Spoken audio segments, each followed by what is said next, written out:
Hello everyone, just before the expansion hit series continues, next up I have, damage versus close distant, right? That was a little bit intimidating when the game first came out, along with all the concepts that were introduced to the game, and now it's a little bit tidier.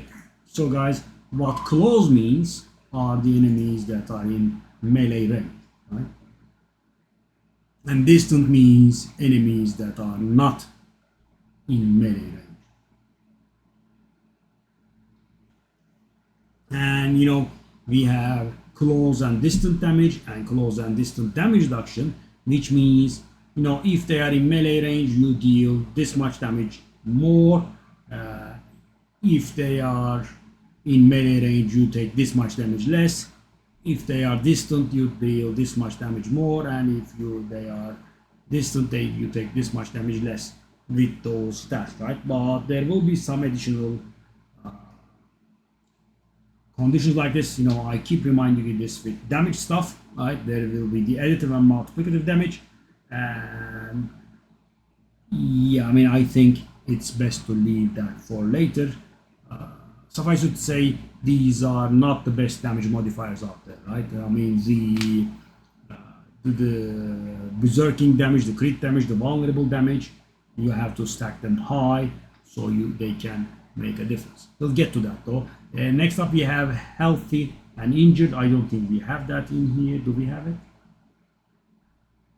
We have the fortified. I will leave fortified for later. Well, there is, so guys, healthy means, can I find it here? Let me try to find it. Healthy. Okay. So find it. There it is, guys. So healthy means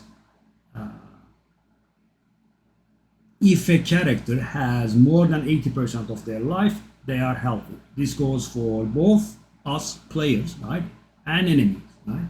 So if as you can see, my HP is full here, and when my HP is full, I am healthy, right? All the way up to 80%, right? And the counter example for this is injured. And injured means less than 35%, I think, yes. So guys, if someone is healthy, they have more than 80% of their life, and if someone is injured, they have 35%, less than 35% of their life, right? That's how it goes. This damage also falls under the same category with the others, right? Berserking damage, bleeding damage, physical damage, cold damage, fire damage, they will all fall into the same category, and they become a little less efficient. So you do not stack those way too high. But yeah, so, and if you have healthy damage reduction, that means, and of course it depends on who's the healthy one, right? If you say you have 20% damage reduction from healthy enemies, that means if they are full HP up to 80% or down to 80%, you will be taking 20% less damage. If it says 20% damage reduction while healthy, that means you have to be healthy to trigger the bonus, right? And yeah, it kind of goes like that. If you have damage reduction while injured, that's gonna be below 35% HP, you will have the damage reduction. Generally, guys, we would like stuff that works when healthy, because that's the natural state, right? You wouldn't be going around running with like 30% of your HP,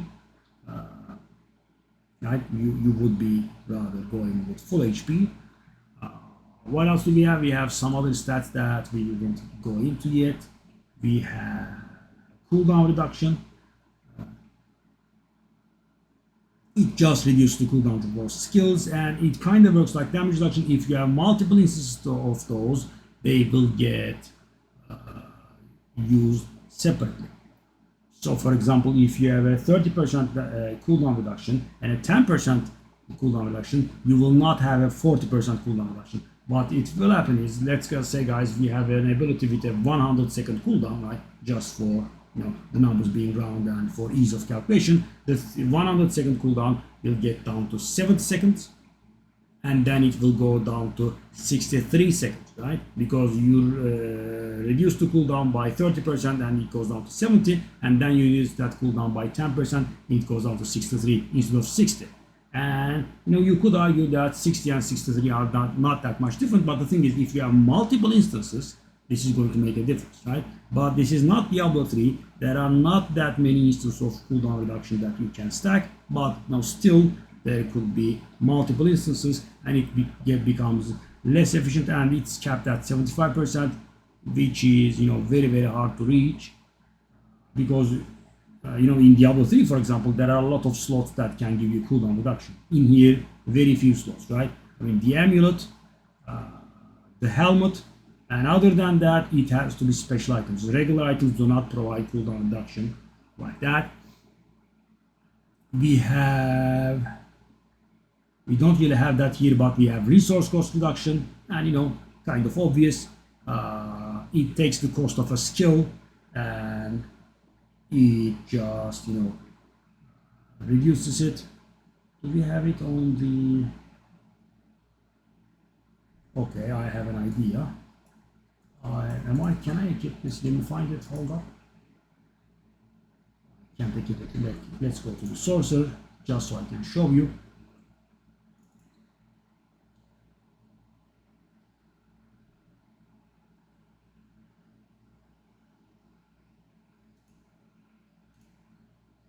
I'm going a little long with this one. I have to, but we are going over many things in this one. Okay, guys, let's take a look at this. Do I have a resource cost reduction here?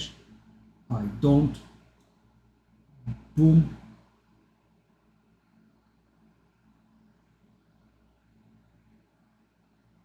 Oh, I do have resource generation here and not cost reduction. Anyway, guys, so cost reduction works. So you have a 30 mana skill and you have 30% cost reduction, it goes down to 21 mana, right? And of course, everyone has their own resources, so but the cost reduction is going to work the same. It reduces to fury cost for barbarian, energy cost for rogue, and so on, essence cost for necro. What was it for druid? Spirit? Something like that. And resource generation increase the amount of resource that you generate, right? Yeah. So guys, there, see, normally it's 10. I generate 10 mana per second, and boom, it goes up to 15. Right? I put on this chest, it goes to 26. Normally it should have gone to 17 because I have 70, right? 17. But I put this on, I increased by approximately 50%, and it goes up to 26. That's how it works. Let's put the character back the way it was. So that's it for resource cost reduction and resource generation. There is movement speed, it's simple. We operate on 100% base movement speed. It goes up to 200% maximum. There is one small exception to this. I mean, I have made a showcase video for this and I have discussed it. So guys, for barbarian, for whirlwind barbarian specifically, when you are whirlwinding, you have a bit of a movement penalty, right? Like 30% or something. Well, now it's not a bit, and thing is, it is not additive, so it doesn't take your 140% and takes it down to 110%. No, it takes the final amount and multiplies it by 70%, right? So when you have a whirlwind barbarian, this amount can actually go up to 266%, and there would be no waste, right? 266%, you apply the penalty and it will go down to 200%, which would be the cap, right? But normally, guys, regular characters are around this level, 130%, 150%, 160%. You do not really hit the 200%. And there are a lot of special damage bonuses and damage reduction bonuses, right? We have gone over these in the previous video. You can have all sorts of things. You can have damage reduction from bleeding, damage reduction from vulnerable, damage reduction from release damage reduction, from distant damage reduction, from close, and you could also have their reverse versions, right? You could have damage versus stun, damage versus burning, damage versus vulnerable, which is the vulnerable damage bonus anyway, right? All of that kind of stuff can happen.